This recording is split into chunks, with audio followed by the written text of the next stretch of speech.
എത്ര ആഗ്രഹങ്ങളാണല്ലേ നമുക്ക്. ഒരു പിടി ആഗ്രഹങ്ങളുമായി ജീവിക്കുകയാണ്, പക്ഷേ ഒന്നും നിറവേറുന്നില്ല. നിറവേറാൻ വഴികളുണ്ട്, ഞാൻ പറഞ്ഞു തരാം. എൻ്റെ വകയല്ല, ഖുർആനിലെ ഒരു വഴിയെ കുറിച്ചാണ് ഞാൻ പറയുന്നത്. അസ്സലാമു അലൈക്കും വറഹ്മത്തുള്ളാഹി വബറകാതുഹു. പ്രിയപ്പെട്ടവരെ, ആഗ്രഹങ്ങളില്ലാത്തവർ നമ്മളിൽ ആരുമില്ല എന്ന് തന്നെ പറയാം. ഒരു പിടി ആഗ്രഹങ്ങളുമായിട്ടാണ് നമ്മളൊക്കെ ദിവസവും മുന്നേറുന്നത്. എന്നാൽ അത് നിറവേറാൻ ഖുർആനിലെ ഒരു ആയത്തുണ്ട്. ആ ആയത്ത് നിങ്ങൾ പാരായണം ചെയ്താൽ മതി. എത്ര തവണ, എങ്ങനെ, എപ്പോൾ, എവിടെ വെച്ച്, എത്ര ദിവസം എല്ലാം ഞാൻ പറയാം. വളരെ പെട്ടെന്ന് പറയാം. നിങ്ങൾക്കത് ഉപകാരപ്പെട്ടു എങ്കിൽ നിങ്ങൾ ഒരു കമൻറ്റ് ഒന്ന് ചെയ്യണേ, ഉടൻ, ഇപ്പോൾ തന്നെ.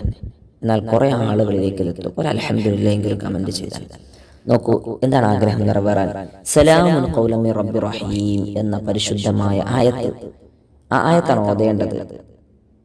സലാമുൻ ഖൗലൻ മിർ റബ്ബിർ റഹീം എല്ലാവർക്കും അറിയുന്ന ആയത്തല്ലേ? നിങ്ങൾക്കറിയില്ലേ? അറിയുമെങ്കിലൊന്ന് അറിയുമെന്ന് നിങ്ങളൊന്ന് കമൻറ്റ് ചെയ്യൂ.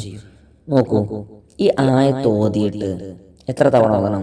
129 തവണ. 129 തവണ ചെല്ലണം, ഓതണം. എപ്പോൾ ഓതണം?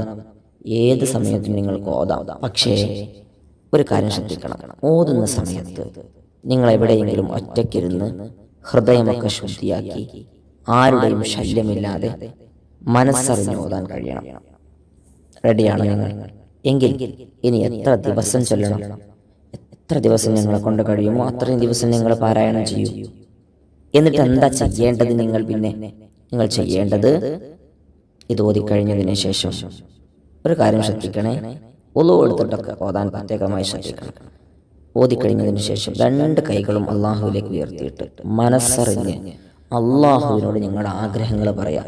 എത്ര വലിയ ആഗ്രഹമാണെങ്കിലും അള്ളാഹുവിന് അത് നിറവേറ്റി തരാൻ കഴിയൂല എന്ന് നിങ്ങൾ ധരിക്കരുത്. ഏതും നിറവേറ്റാൻ അള്ളാഹുവിന് കഴിയും. അതുകൊണ്ട് മനസ്സറിഞ്ഞ് റബ്ബിനോട് നിങ്ങൾ ചോദിക്കാൻ തയ്യാറുണ്ടോ? നിങ്ങളുടെ ദുആ സ്വീകരിച്ചാൽ അള്ളാഹു ആ ഉദ്ദേശം പൂർത്തിയാക്കി തരും. അള്ളാഹു നമ്മുടെ ഉദ്ദേശങ്ങൾ പൂർത്തിയാക്കി തരട്ടെ. അസ്സലാമു അലൈക്കും.